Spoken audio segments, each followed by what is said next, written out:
outside, dense fog, 31 degrees, wind southeast at 13 miles an hour, and barometer at 29.70 and falling very slowly. La canicule bien installée sur la France fait exploser les records de température. Hier à Paris, le thermomètre a franchi la barre des 41 degrés. Le dernier bilan établi par les responsables des pompes funèbres fait état de plus de 10 000 morts sur le territoire français.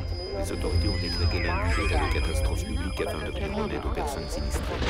El huracán Jorge amenaza el estado de la Florida. El gobierno previene a la población. A tropical hurricane which has moved up the Atlantic coast during the last 2 days is expected to affect the L'électricité est Grand revenue sur Bank l'île de area. Montréal et une partie de la rive sud ce week-end. La vie reprend peu à peu son cours après la tempête de verglas qui s'est abattue il y a 2 semaines. Une importante tempête de neige a frappé le centre et l'est des États-Unis, paralysant notamment la capitale fédérale Washington, ensevelie sous un manteau blanc de plus de 30 cm. Cette tempête intervient à la veille de l'ouverture de la conférence internationale sur la réduction des gaz à effet de serre. Selon une majorité de scientifiques, l'augmentation rapide des émissions de gaz à effet de serre serait en partie responsable des changements climatiques.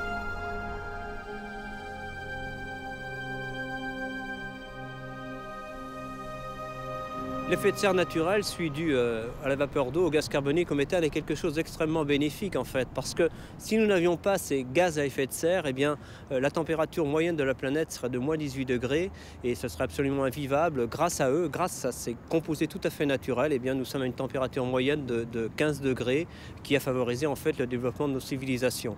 Donc, mais ce qui nous inquiète, c'est pas ça, c'est l'augmentation de l'effet de serre, en fait liée à l'action de l'homme.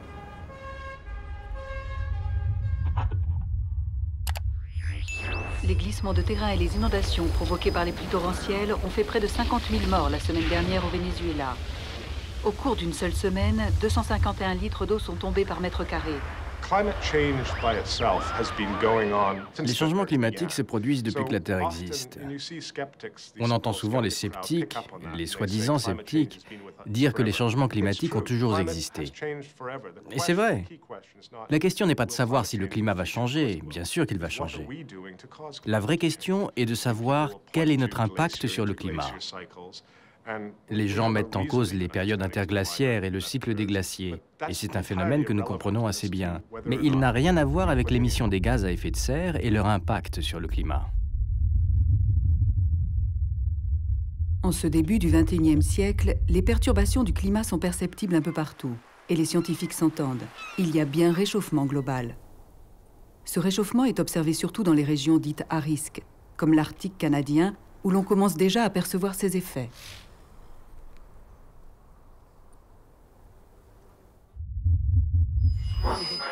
À Shishmaref, en Alaska, la dernière tempête a emporté plus de 5 mètres de rivage. Les vents et la mer menacent de jour en jour la communauté de l'île, ce qui a poussé le maire à adresser une nouvelle demande d'aide aux autorités de l'État, de façon à accélérer le déménagement du village.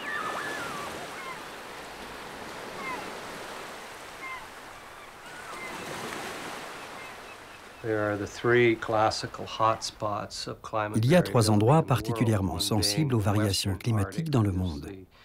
Le premier est l'Arctique de l'Ouest, c'est-à-dire au nord de l'Alaska et au Canada, dans la vallée du Mackenzie. Le second est la péninsule de l'Antarctique, soit la pointe qui se dirige vers l'Amérique du Sud. Et le troisième est l'Arctique sibérien, où le pergélisol fond à des taux sans précédent.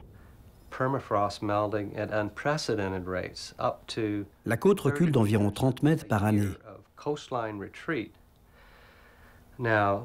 C'est assez pour faire paniquer n'importe quel promoteur immobilier. Et l'impact sera évidemment ressenti par ceux qui habitent au nord.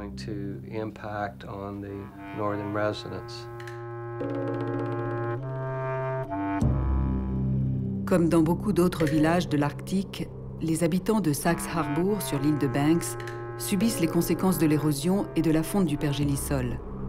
Le récent drainage des lacs dans la mer pourrait même priver la population de sa principale source d'eau potable.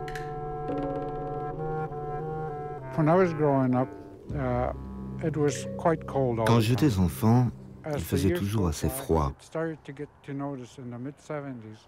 Et à partir du milieu des années 70, on a commencé à remarquer que le climat se réchauffait petit à petit.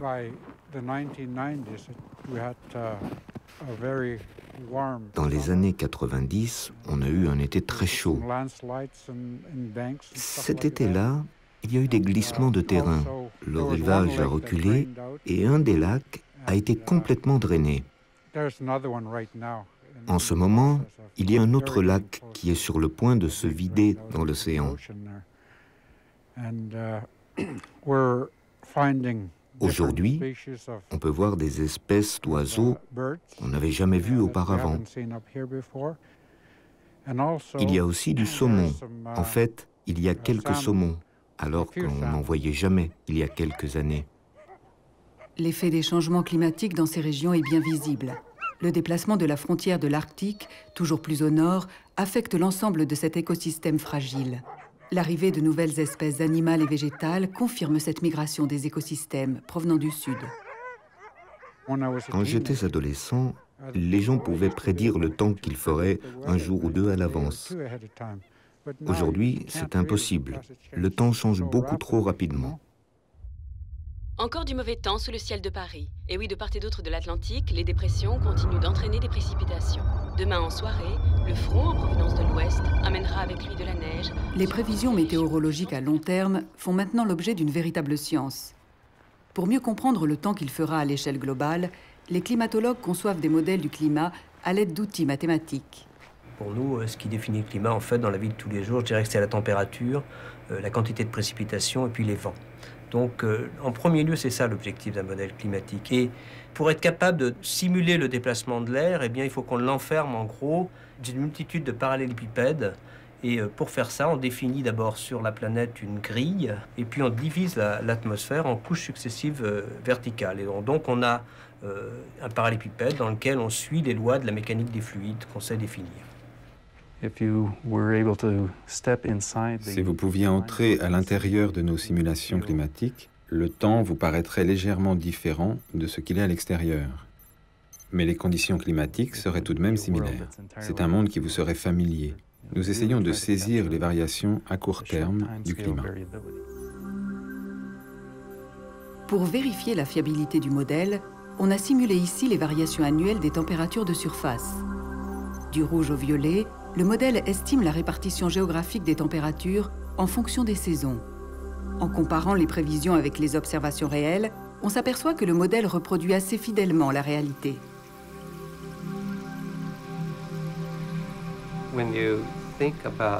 Quand on pense au climat de l'Arctique, il ne faut pas oublier que c'est une région qui est elle-même située à l'intérieur d'un immense système climatique.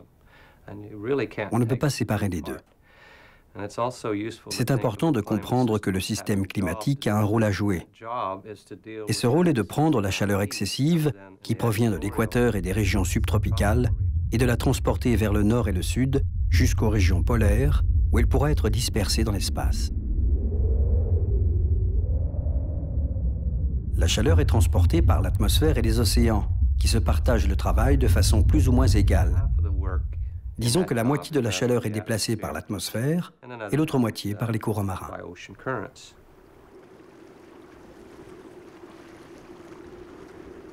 Le climat polaire se distingue de bien des façons. Notamment, c'est l'un des endroits sur la planète où l'on observe les plus grands écarts dans les températures. Ce phénomène est étroitement lié au cycle d'ensoleillement, où la longue nuit d'hiver fait place en été au soleil de minuit. L'été, on assiste à une véritable explosion de vie. Une faune spécialisée, adaptée à une longue période de glaciation et à une courte période de déglaciation, se développe rapidement.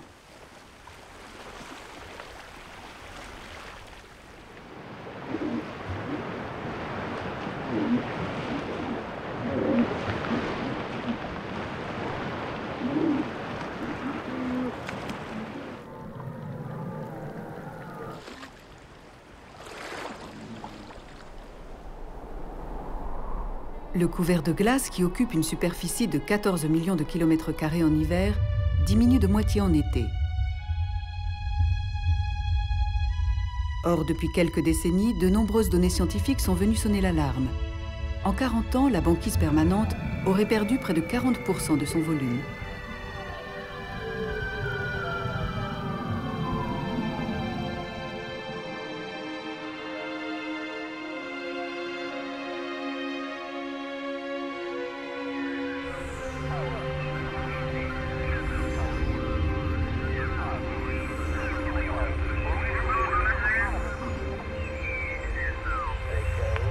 La La crue des eaux dans la région du Saguenay, au Québec, aurait été provoquée par les précipitations exceptionnelles qui sont tombées entre le 17 et le 27 juillet. Il est tombé plus de 2000 mm de pluie, ce qui équivaut au double de la moyenne de ce que reçoit la région en temps normal. Les services d'électricité et de téléphone ont été interrompus. Des centaines de maisons ont été emportées par la crue et on estime les dommages à plus de 600 millions de dollars. Les autorités ont annoncé aujourd'hui qu'environ 16 000 personnes ont été évacuées de leur maison et que 7 personnes sont mortes, dont 2 enfants.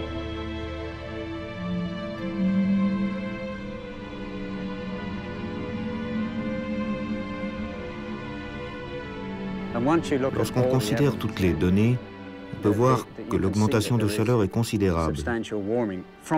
En étudiant les carottes de glace, on se rend compte que le réchauffement est en marche. Les faits sont incontestables.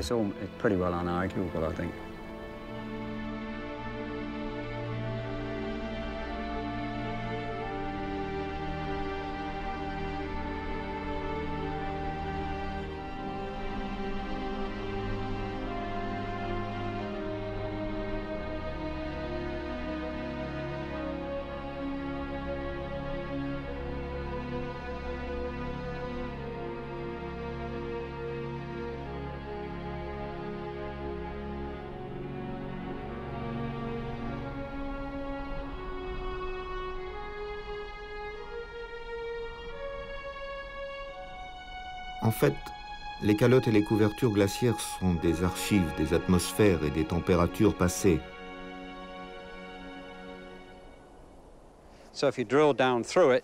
Lorsqu'on creuse, on voit d'abord de la neige propre et ensuite de la neige de l'été dernier.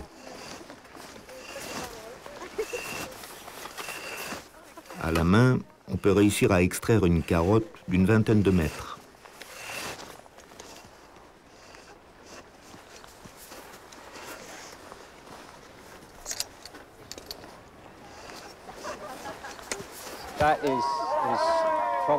Cette neige est probablement tombée l'année dernière. On va la transporter au laboratoire, la couper, la faire fondre et ensuite on pourra l'analyser. Au nord, c'est la neige printanière qui est la plus sale. En été, la neige est un peu plus propre. Et par la suite, elle redevient sale en hiver et surtout au printemps. On peut voir les couches qui se superposent, un peu comme les anneaux de croissance d'un arbre. Dans l'Arctique canadien, quand on perce un trou au milieu d'une calotte glaciaire, on creuse jusqu'au fond rocheux et on trouve de la glace datant de la dernière glaciation. On obtient donc des résultats assez exhaustifs, d'il y a environ 11 000 ans jusqu'à aujourd'hui. Chose surprenante, après la période glaciaire, le réchauffement a été très rapide. En fait, il faisait plus chaud qu'aujourd'hui. Depuis, les températures se sont rafraîchies continuellement, jusqu'à il y a environ 150 ans. Ensuite, il y a eu un réchauffement rapide, suivi d'un petit palier. Puis, les températures ont recommencé à monter à partir de 1985. Les derniers résultats démontrent que 50% du réchauffement est causé par le dioxyde de carbone. Et d'où provient cet oxyde de carbone? Des combustibles fossiles, évidemment. Dans les pays industrialisés, les émissions de gaz carbonique proviennent à peu près à parts égales de la production industrielle, des déplacements motorisés et de la consommation domestique. Cette courbe représente l'augmentation de la teneur en gaz carbonique depuis la fin du 19e siècle jusqu'à la fin du 21e siècle. En fait, en 1880, les teneurs étaient de 300 parties par million. C'était des teneurs tout à fait naturelles. Elles ont commencé à augmenter au milieu du XXe siècle sous l'effet des activités humaines. Disons actuellement, les émissions de gaz carbonique correspondent à 7 milliards de tonnes de carbone par an. Et dans ce scénario, à la fin du XXIe siècle, nous allons à 25 milliards de tonnes de carbone par an. Évidemment, c'est un scénario qui est maximum et dont on espère qu'il ne sera pas suivi parce qu'il n'a aucun sens vis-à-vis du problème que nous abordons. Il suffit de comprendre pour ça que, disons, chaque année, la biosphère continentale et océanique absorbe entre 2 et 3 milliards de tonnes de carbone. Et bien sûr, pour stabiliser l'effet de serre, eh bien, il faut que les sources soient égales à ces pluies. Donc on voit là que c'est plutôt un facteur 10 entre ce qu'on émet et ce qu'il est souhaitable d'émettre pour stabiliser le niveau d'effet de serre. Une partie des émissions de gaz carbonique est captée par les forêts et les océans. Ce CO2 est ainsi retiré de l'atmosphère et emprisonné dans ce que l'on appelle les puits de carbone. La mer de Beaufort, recouverte de glace une bonne partie de l'année, est délimitée par le plateau continental au sud et la calotte polaire au nord. Le détroit du Mackenzie qui se jette dans la mer de Beaufort apporte une grande quantité d'eau douce et de sédiments dans cette mer intérieure. Dans ce secteur, l'étude des fluctuations du CO2 présente un intérêt nouveau. Le projet CASES, qui veut dire Canadian Arctic Shelf Exchange Study, et puis qui se traduirait par l'étude internationale du plateau continental arctique canadien, est une étude multidisciplinaire, écosystémique. Contrairement aux autres études du passé qui étaient un peu monospécifiques, on est ici pour comprendre tout l'écosystème, donc de l'atmosphère au climat. On a des climatologues ici à bord, des gens qui regardent les échanges atmosphériques entre l'atmosphère et l'océan, et aussi surtout un très gros contingent de biologistes et de chimistes et de biogéochimistes qui essaient de comprendre tous les processus de la colonne d'eau, donc des virus jusqu'aux baleines, et même aussi des gens qui travaillent sur le benthos avec le carottier à boîte. Donc de la fixation du carbone dans la couche de surface jusqu'à sa séquestration dans les sédiments ou son transport latéral dans les courants. Tout est couvert. Plusieurs chercheurs de près de 10 pays vont participer à CASES au cours de 2 prochaines années.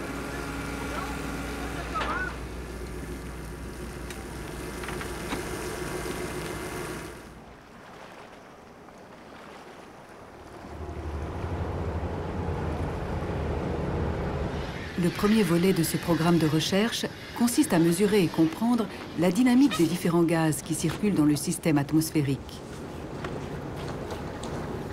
On comprend l'importance de cette recherche quand on sait qu'une faible modification des échanges atmosphériques peut avoir un impact considérable sur les cycles naturels de ce milieu.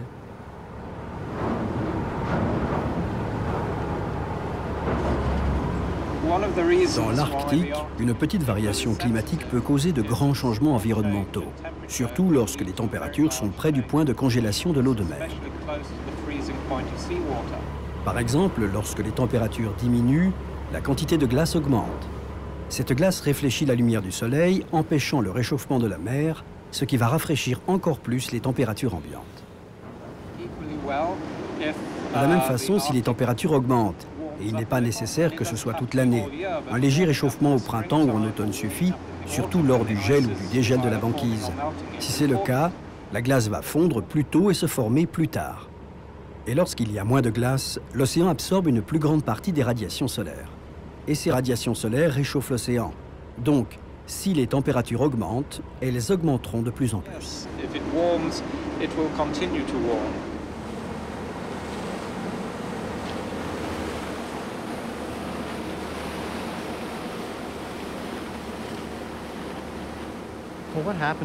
Dans le bassin central de l'Arctique canadien, la glace de mer se forme à l'automne, lorsque les températures sont plus fraîches.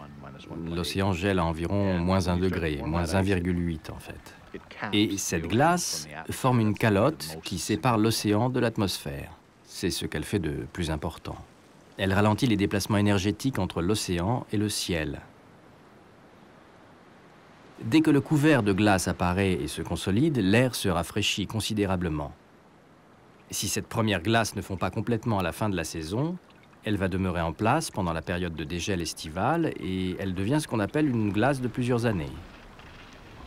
Et lorsqu'elle survit d'été en été, elle devient de plus en plus épaisse. Dans l'Arctique, la glace circule dans un immense tourbillon océanique.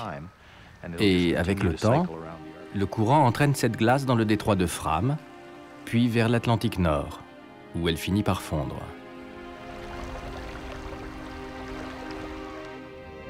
L'Arctique possède un système de courant très particulier, comparable à un système cardiovasculaire. Des masses d'eau provenant de l'Atlantique et du Pacifique se mêlent aux eaux douces des estuaires, avant d'entreprendre une série de parcours complexes autour des bassins arctiques. Ces grandes masses d'eau ressortent ensuite dans l'Atlantique, le long de la côte Labrador et sur la côte est du Groenland.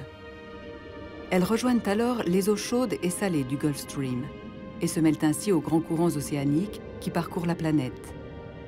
Dans ce secteur, la rencontre permanente de grandes masses d'eau, de densités différentes, pousse les eaux froides vers le fond océanique, activant ainsi le courant de convection à l'échelle de la planète.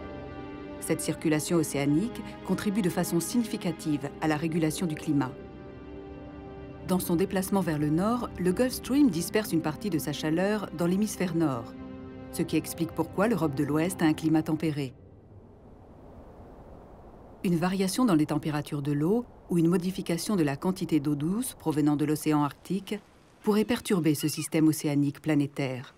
Si le Gulf Stream venait à ralentir, nous subirions une importante variation climatique.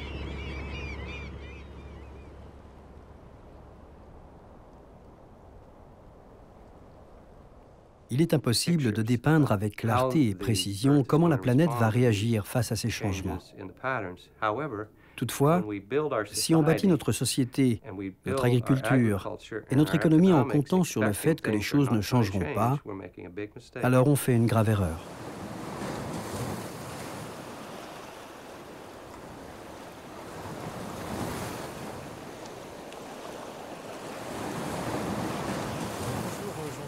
Je suis heureux de vous accueillir à Idriss.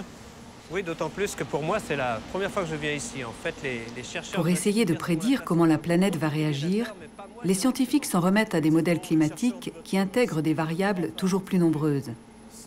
Ces simulations requièrent un nombre astronomique d'opérations mathématiques. Même les supercalculateurs doivent peiner pendant près d'1 an pour simuler un siècle d'évolution du climat. Qu'est-ce qu'on utilise ici en climatologie principalement ? Disons, ces machines, l'ensemble de ces 3 machines ici, qui sont des supercalculateurs vectoriels, produisent environ 300 milliards d'instructions, d'opérations par seconde. Et elles fonctionnent 24 heures sur 24, 365 jours par an. Et malgré cela, les techniciens demandent des milliers.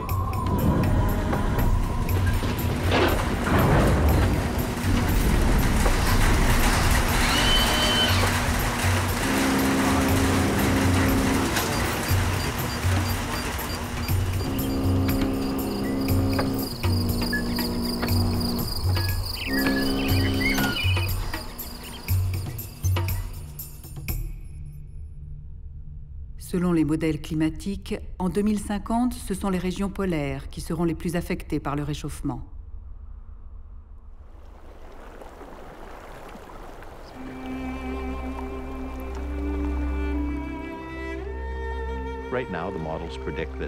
Actuellement, les modèles prédisent que la glace de mer pourrait être absente de façon saisonnière dès l'année 2050, ce qui signifie qu'il n'y aurait pas de couvert de glace en été. Cela engendrerait de très graves conséquences. Le climat dans l'hémisphère nord ne serait plus le même, puisque l'atmosphère recevrait beaucoup d'énergie de l'océan pendant toute l'année. L'océan subirait lui aussi des changements, puisqu'il recevrait des radiations solaires qu'il n'aurait jamais eues en temps normal. Les conséquences peuvent être très lourdes. Nous ignorons exactement ce qui arrivera si un tel scénario se produit. C'est pour ça que nous consacrons autant d'efforts et que nous effectuons des recherches aussi minutieuses sur la glace de mer. Nous devons comprendre dès aujourd'hui ce qui se passe si on veut effectuer des prédictions raisonnables sur ce que l'avenir nous réserve.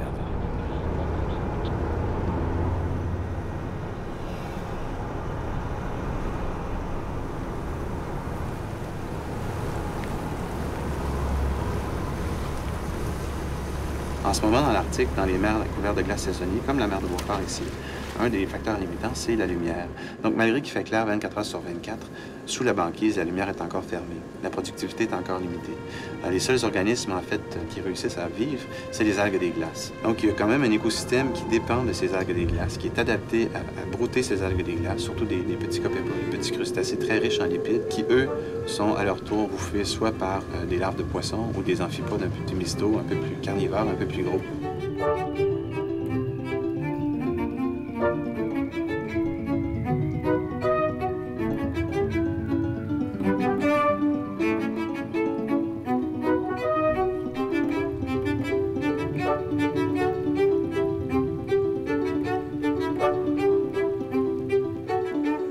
Dans l'Arctique, tout est lié à un cycle de la lumière très particulier. Les organismes marins sont adaptés à un été bref, mais très productif. La chaîne alimentaire de l'Arctique ne comprend que quelques maillons. Le transfert de l'énergie vers le sommet de la pyramide est donc très efficace. de la diatomée aux copépodes, aux petits poissons comme la morue arctique, aux phoques, et finalement à l'ours polaire.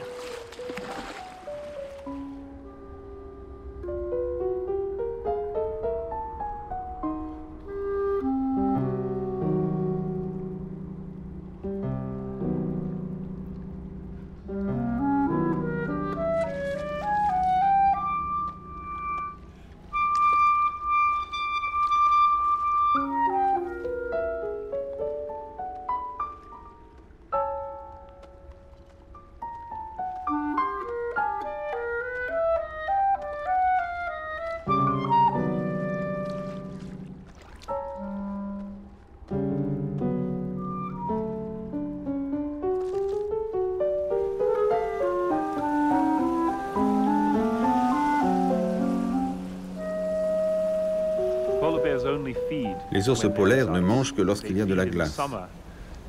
Dans une certaine mesure, ils se nourrissent aussi en été, mais ce ne sont que des sources d'appoint.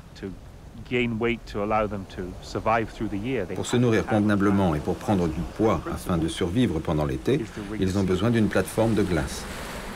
Les phoques annelés sont leur principale source d'alimentation. Et s'il n'y a plus de glace, les ours ne peuvent pas chasser les phoques.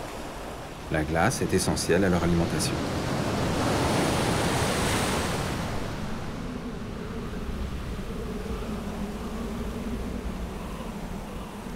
La population d'ours polaires ici, dans la baie d'Hudson et la baie James, est la plus méridionale du monde. Et on pourrait soutenir qu'ils ont trouvé un équilibre très fragile dans cet environnement.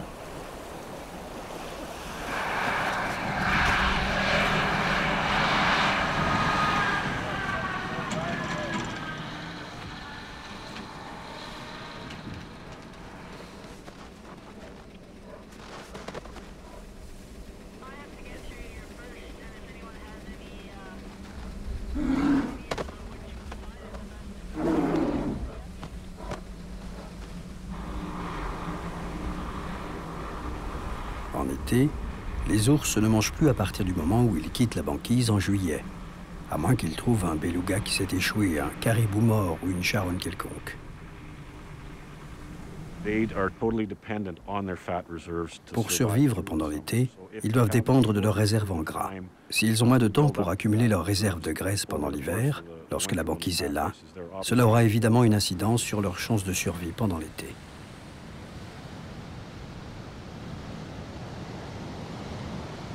Depuis quelques années, on a observé que la banquise se formait plus tard que d'habitude.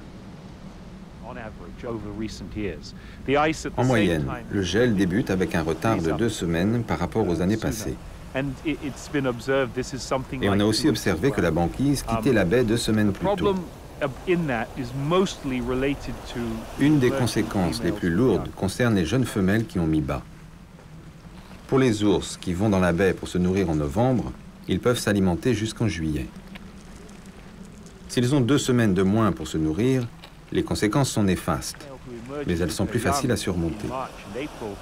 Ce n'est pas le cas pour les femelles qui arrivent avec leur nouveau-né en mars ou en avril. Elles n'ont que 4 mois pour se nourrir, et parfois moins. Si les glaces quittent la baie 2 semaines plus tôt, leur alimentation diminue d'environ 15%, ce qui est considérable.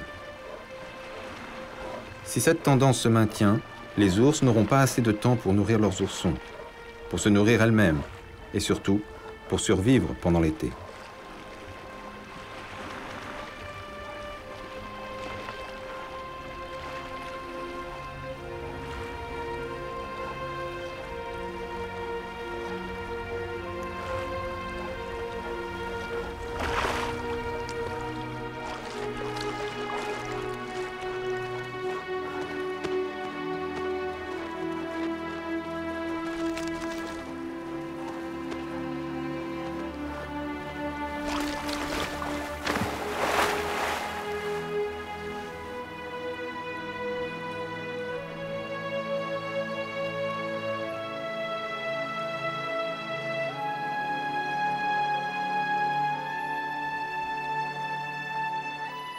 Si les modèles sont exacts et qu'il y a effectivement disparition de la calotte polaire en été, vers 2050, nous assisterons à la disparition pure et simple de plusieurs espèces animales qui dépendent de la glace.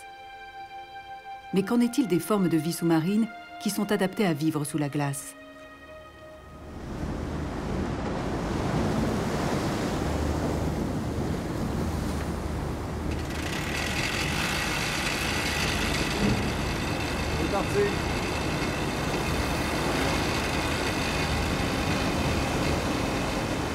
Pour être en mesure de prévoir les effets de la disparition de la banquise, les scientifiques doivent d'abord comprendre l'évolution de ce système et son fonctionnement actuel. Ils doivent évaluer sa biodiversité et savoir comment la variabilité de l'environnement physique influence les cycles de vie actuels. Pour cela, les chercheurs doivent analyser la biochimie de la colonne d'eau à différentes profondeurs et reprendre les études à la base de la vie, en commençant par les virus et les bactéries. La première étape est de prélever des échantillons à différentes profondeurs dans l'océan.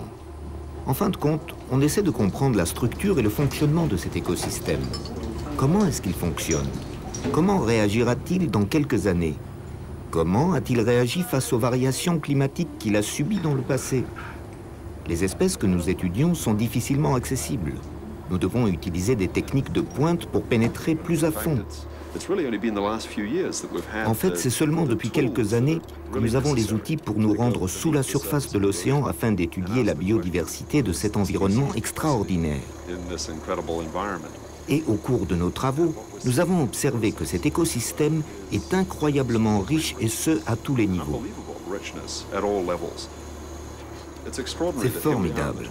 Nous sommes au XXIe siècle et nous n'avons toujours pas de nom pour la plupart des espèces qui représentent une grande partie de la biomasse des océans.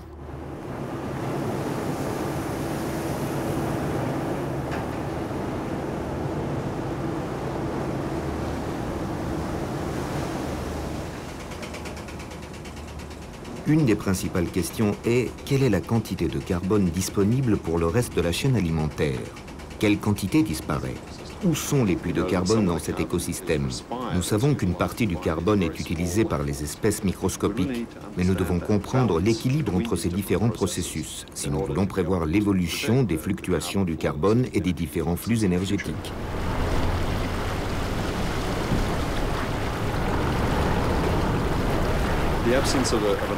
L'absence d'une calotte polaire change tout, que ce soit au niveau de la structure de cet environnement, de la nature des habitats ou des êtres vivants qui y habitent.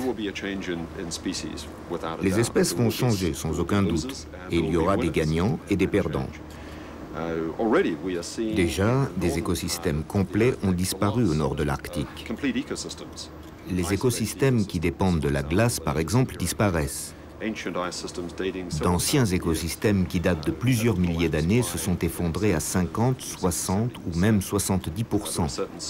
Il y a certains types d'écosystèmes qui ne feront plus partie de l'environnement arctique. Les espèces seront remplacées par d'autres organismes.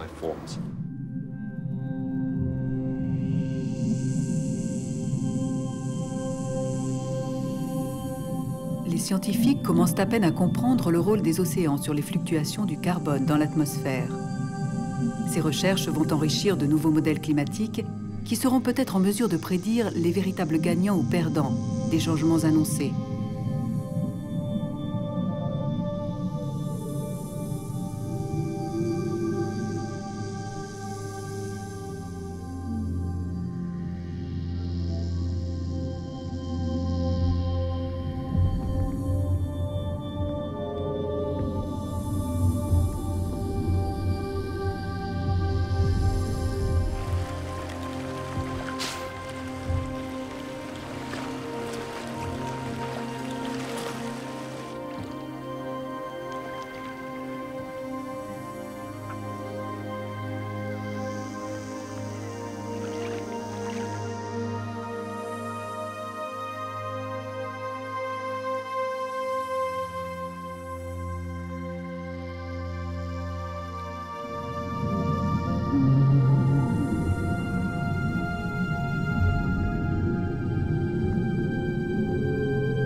C'est un écosystème qui vit au rythme de la glace et des cycles de glaciation et de déglaciation.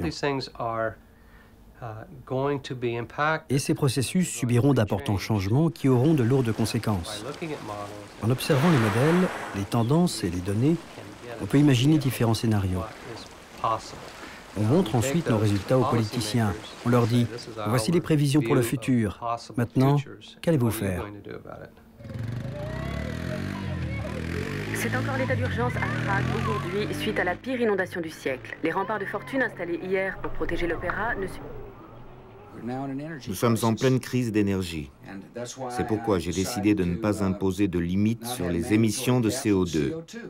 Nous allons travailler avec nos alliés pour réduire les émissions de gaz à effet de serre, mais je n'accepterai jamais un plan qui nuirait à notre économie et aux travailleurs américains.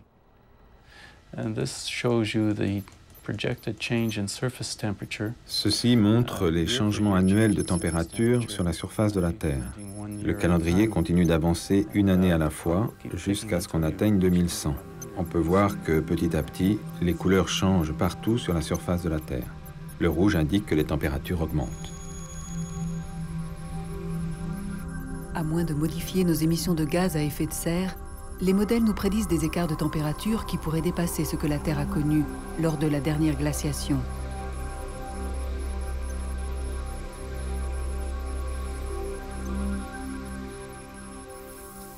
Dans ce scénario, la température moyenne de la planète aura augmenté de 3,5 degrés, mais c'est inégalement réparti, c'est-à-dire que les réchauffements sont plus importants sur les continents là où nous vivons. Par exemple, pour l'Europe, ça va de 4 à 6 degrés.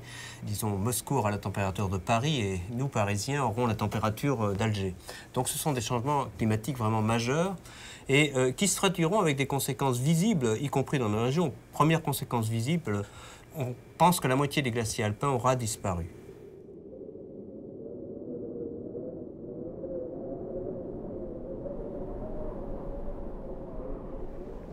Les glaciers, peu importe où ils sont situés, sont semblables au solde d'un compte en banque. Lorsque la neige tombe sur eux en hiver, elle tombe évidemment de haut en bas. Et lorsque l'été arrive, la neige des sommets demeure en place alors que la neige située à un niveau plus bas commence à fondre. Et si elle fond plus qu'elle ne s'accumule, au fil des années, notre compte en banque devient à découvert.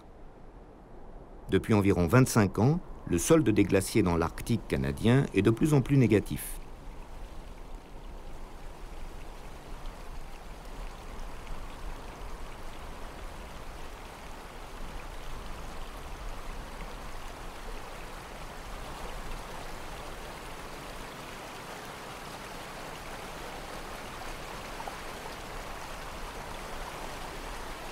À l'échelle globale, les glaciers sont en train de fondre.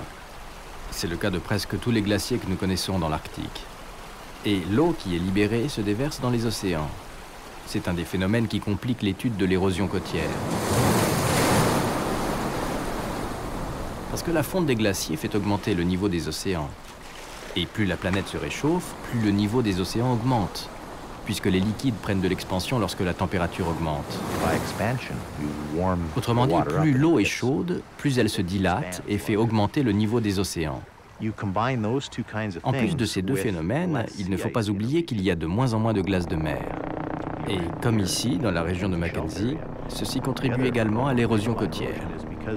Parce que lorsqu'il y a moins de glace, les vagues sont plus grosses, elles sont plus dynamiques. Et elles peuvent se rendre plus loin à l'intérieur des terres, ce qui leur permet d'éroder la masse terrestre plus efficacement qu'elle ne le ferait en temps normal. Évidemment, l'érosion côtière a de nombreuses répercussions sur les communautés locales. Et la situation à Tuktoyaktuk est particulièrement problématique à cause de la communauté qui habite ici. Ils ont beaucoup de difficultés à préserver leurs terres, à protéger leurs maisons et leurs infrastructures pour les égouts, l'électricité, etc.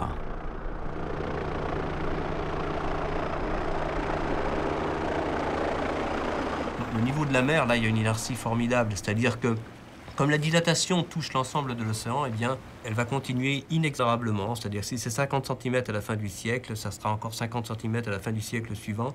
Mais surtout, il y a, à partir d'un certain moment, qui est dans cet ordre-là, c'est-à-dire qu'à partir du moment où autour du Groenland, les eaux se réchauffent de plus 5 degrés, eh bien, on craint une fonte partielle du Groenland. Et ça, la disparition de la moitié du Groenland, c'est 3 mètres du niveau de la mer supplémentaire.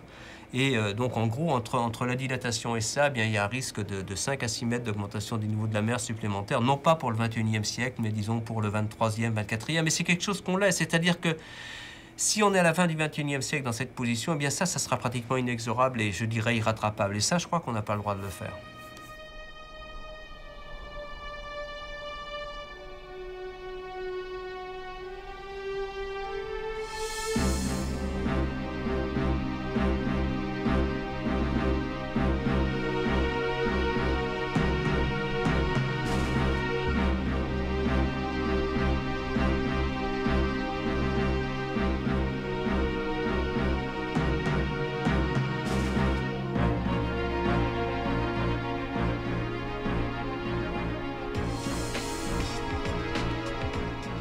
Les projections climatiques pour les 20 prochaines années ne sont pas sensibles aux variations et aux différents scénarios des émissions des gaz à effet de serre pour ces mêmes années, puisque ce réchauffement sera causé par les émissions passées. C'est ce que les climatologues décrivent comme un réchauffement déjà engagé. Nous avons déjà hypothéqué le futur en changeant la composition de l'atmosphère. En ce moment, le système climatique n'est pas en équilibre puisque la composition de l'atmosphère se transforme. Alors, même si nous ne changeons pas la composition des gaz à effet de serre dans l'atmosphère, même si nous parvenons à stabiliser la composition atmosphérique, le climat continuera de se transformer et de chercher un nouvel équilibre.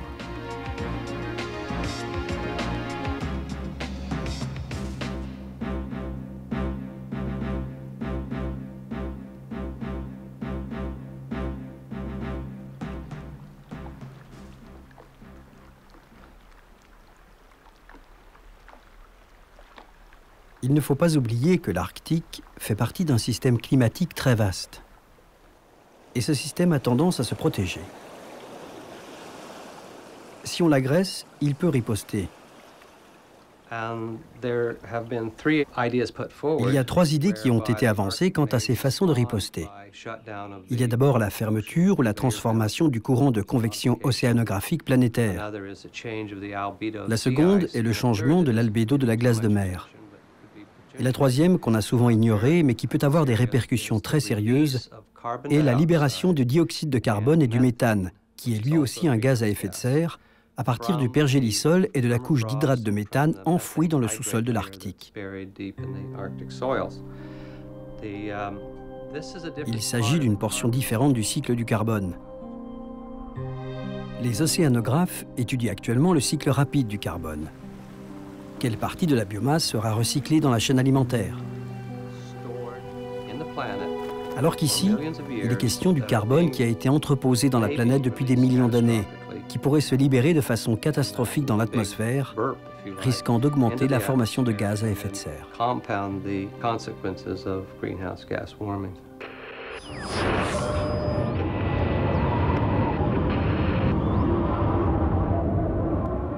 Il y a de nombreuses projections, leur nombre ne cesse de grandir. Et elles laissent entendre qu'avec un climat plus chaud que celui d'aujourd'hui, il faut s'attendre à voir des précipitations plus intenses. Et aussi un changement par rapport à la répartition des précipitations. Et on s'attend à ce que ces précipitations extrêmes deviennent de plus en plus fréquentes. Pendant que la sécheresse et les feux de forêt font rage de Somalie, le nord de l'Europe est sous des pluies diluviennes. Dans plusieurs villes, la pluie et les vents violents des derniers jours ont paralysé les moyens de transport et les activités économiques. Disons aussi, en gros, un climat plus variable, avec plus d'extrêmes. Et ça, on voit que ne serait-ce qu'à travers les assurances, eh bien, le vrai problème, c'est pas la moyenne du climat, où c'est un problème, évidemment, mais c'est aussi sa variabilité. On craint une variabilité plus importante avec, vraiment, nous n'avons pas la preuve, mais des risques dans un climat plus chaud de plus de tempêtes, de plus de tornades, et finalement de plus d'effets adverses vis-à-vis des infrastructures et de notre vie de tous les jours.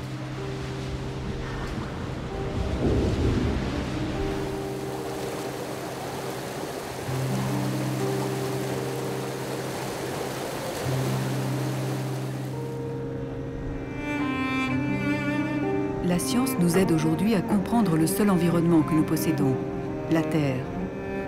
L'équilibre naturel légué par l'évolution est loin d'être immuable. Nous jouons tous un rôle dans les variations climatiques que nous observons aujourd'hui. Inévitablement, nos habitudes de vie actuelles influenceront le climat de demain. Comment allons-nous réagir face à tous ces changements? S'adapter ou disparaître, telle est la première loi de la nature.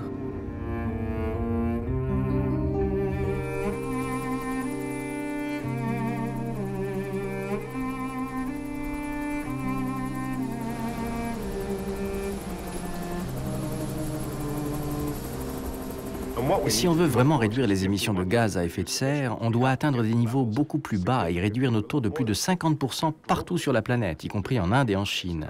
Des niveaux plus bas que ceux de 1990. Et cela très rapidement. On sera alors stabilisé à des niveaux 4 fois plus élevés que ceux de l'ère pré-industrielle. Des niveaux jamais observés depuis que les dinosaures régnaient sur la Terre.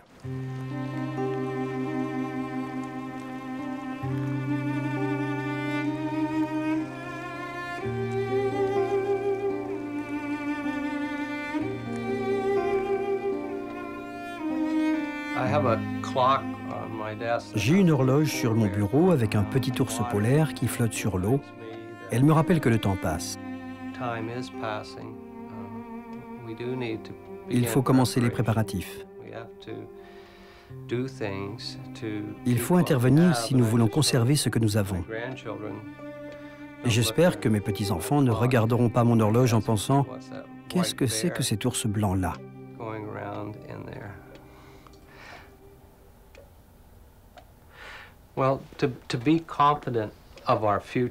Pour avoir confiance en l'avenir, nous devons agir immédiatement.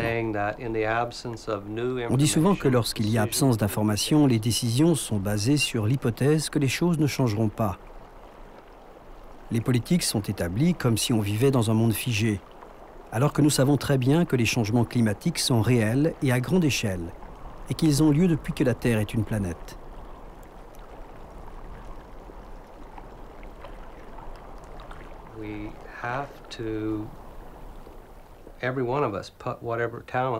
Nous devons mettre à profit nos talents et faire tous les efforts possibles afin de nous préparer pour les changements inévitables que nous subirons.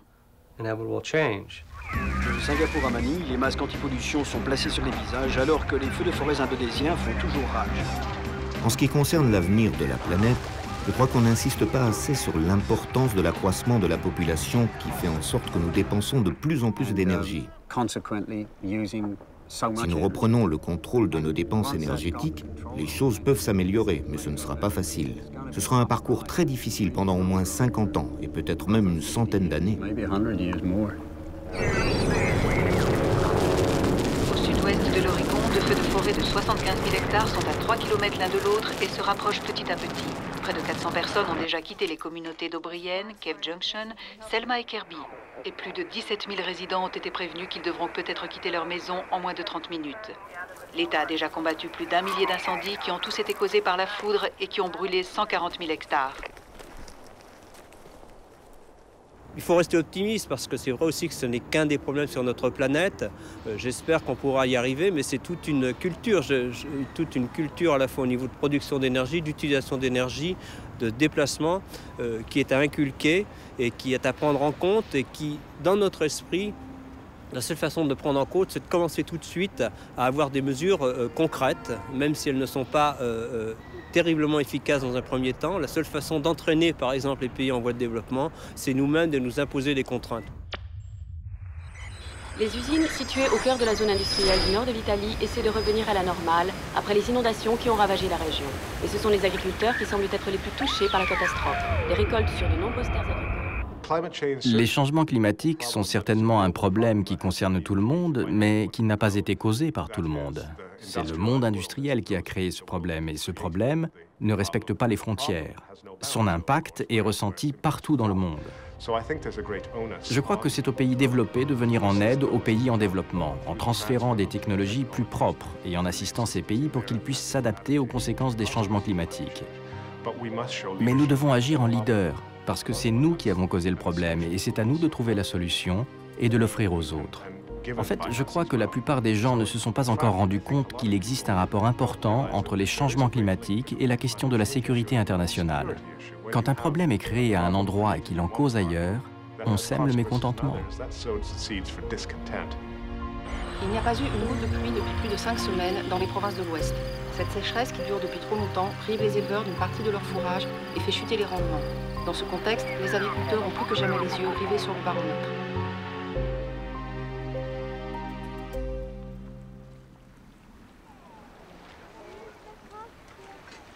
À l'échelle de l'histoire de la Terre, nous vivons des changements climatiques accélérés. Les scientifiques prédisent toute une série de bouleversements aux effets dévastateurs si rien n'est fait pour y remédier. Grâce à l'Arctique, nous sommes en mesure de saisir l'ampleur des phénomènes en cours. Accepter la disparition des formes de vie qui dépendent de la glace, c'est sacrifier une part non négligeable de la biodiversité dont nous ne sommes nous-mêmes qu'une partie. Dans l'histoire de l'évolution, les êtres vivants se sont adaptés aux variations du climat en se déplaçant d'une région à une autre. Mais demain, où iront se réfugier les espèces de l'Arctique ?